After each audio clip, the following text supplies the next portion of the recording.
Huh. Yes, you. Welcome to the channel, and I got a question for you. Have you ever wondered how long you could let brakes go, but is there really any repercussions if you let them go too long? Like, what will actually happen? Is your car going to explode? Is it going to stop running? Is the wheel going to fall off? Like, what actually happens? I mean, obviously, we're going to have a hard time stopping, but on top of that, what other kind of damages besides running into somebody or over someone that should be enough? But besides all of that, what else can happen? You know what? Let's check it out, because I happen to have a car in the shop that an idiot decided to drive to the car just stopped. Finally stopped, but not from the brakes.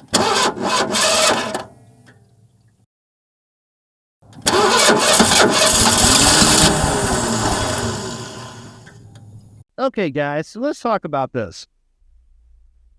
This is typical brake pads. These are some used brake pads that are being thrown away and got some new ones. Could you still use them? Yeah. See the wear? See, you got a little bit of wear right here. It's all good. But the inside one is a little lighter. See, it's kind of getting filled with trash and brake dust. But they do have a measurement for this. You put it on a micrometer and it'll say, okay, you have this much or that much. But generally speaking, you don't want to run out of valley here. So once there is no more crease going through there, once the center is gone, there's no more brake. Like, that means you ran out of brake. And let's talk about that. So we have different type brakes. We have the regular, then the ceramics, and so forth and so on. They'll sell you all kinds of different ones. And if you don't like changing your brakes very often, I personally would say, you know what, there's nothing wrong with ceramics. They're good for, it depends on the practical application. Talk to whoever your expert is.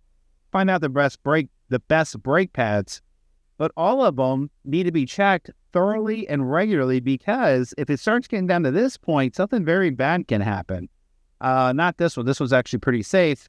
But this one, within this year, I can see this being very problematic, because this is the matching brake for what happened to the one on the other side. And let me show you that.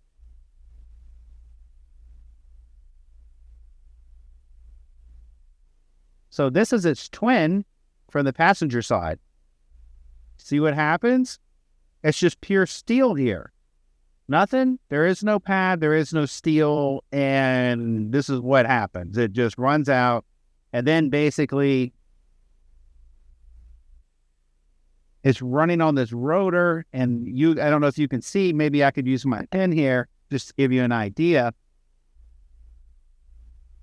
of the immense amount of damage that is on this. This is completely unusable. You can't really, I was just trying to give you like see all that up, down, up, down. It's just grooved. And I mean, grooved back all the way around. And this by itself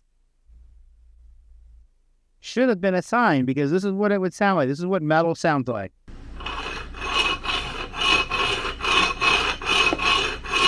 I don't know about you, but I'm telling you, brother, if that was my car, I would know something was up. Now, granted, the other side of this thing still had a piece, but come on, man, you don't know.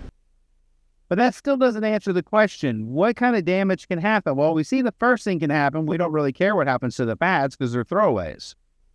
But here's your next problem. This rotor is $140. Now, you can get them cheaper some places, depends on what car you have.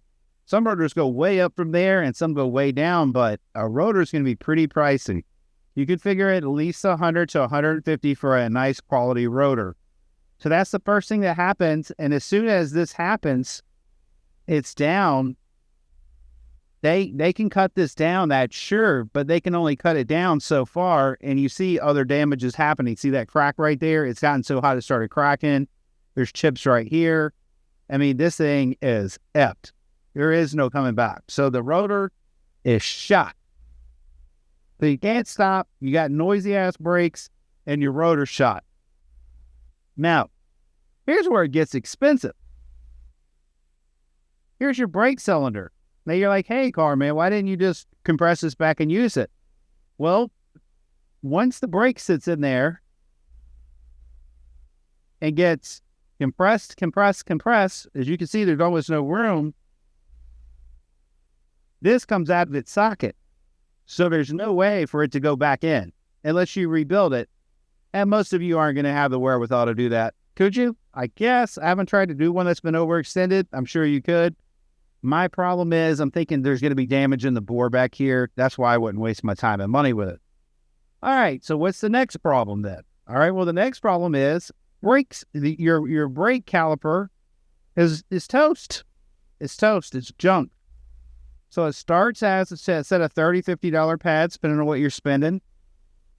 You know, then you burn yourself of $100, $150 rotor. Now, these little puppies can get real expensive depending on how late model the car and how rare it is. Even the cheap end of these things are going to be pushing $100, but these things can easily be in the several hundred, $500, $600 range when you get into the higher imports and stuff. So, you ever wonder what would happen? Well, there you go. You could easily let a set of brake pads that you're listening to, they sound like when they're normal. You don't hear them. And it's got these indicators. See these indicators right here? Once they should start lightly touching. And that's going to be your indicator that something's wrong, that, you know, your wear indicator is there. And if you pay close attention, it's about maybe a 1/16 of an inch off there that, you know, it'll give you enough pad. It's telling you this is an emergency. You need to get rid of it. And that's what that cheap sound is. But you shouldn't hear anything. Even as shitty as this is, you can't really hear it. It's all good. All right. Well, that's my $2.02 in on what can happen to a set of brakes if, in fact, you do not change the pads and you want to see how bad it can get. Now, all you got to do is look at some crash. I'm sure there's some crash videos where the brakes fail. This is a good way for your brake to fail because guess what? If this overextends and somehow it starts leaking fluid, which it can do, this uses hydraulic fluid, so if it goes too far out, it can start pouring your hydraulic fluid. So you're going down the interstate 80 miles an hour. Some idiot didn't, you know, think it was smart to keep his brake pads on his car. Now he has an 80 mile an hour missile driving down the interstate with you and your family in the car. Don't be that guy. Please, the car man's telling you, don't be that guy. Just change your brake pads. You can get it done anywhere. But most importantly, you can do it yourself. $50. Come on, man. Peace. We'll see you on the next fix. Feel free to use this video anywhere, anyhow, any way it can help anybody save $1. Please do it. Like, share, subscribe, and I'll see you on the next fix.